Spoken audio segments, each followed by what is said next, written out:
ఈనాటి విచారణ కార్యక్రమం ఆరంభించతలంచుతుండా. చేమగుర్తి హరినారాయణను ప్రవేశపెట్టడు.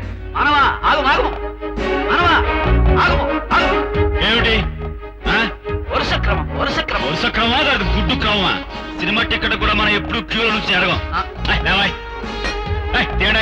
ఈవేళ అటుడే తేలిపోవాలి. ఎక్కడ యముడు? ఎందుకు నువ్వేనా యముడివి? ఏమది యమున్నది నానంత అర్థముండవలేనుండునని ఏం చితివా?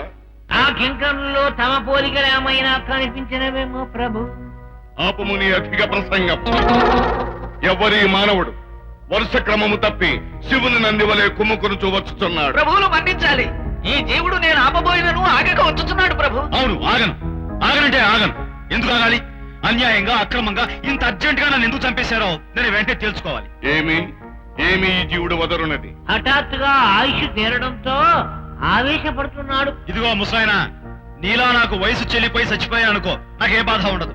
కానీ ఇంత ఎంగేజ్ లో ప్రేమించిన పిల్లతో పెళ్లి సెటప్ చేసుకుని ముచ్చటగా ముగ్గురు పిల్ల విధాలను కనాలని సరదా పడుతుంటే హఠాత్తు నన్ను చంపేట అన్యాయమా కాదా? జీవుడా, అది సృష్టి ధర్మము. ప్రతి జీవియు భవిష్యత్తు మీద ఎన్నో ఆశలు ఎన్నో కోరికలు పెట్టుకుని ఉండను.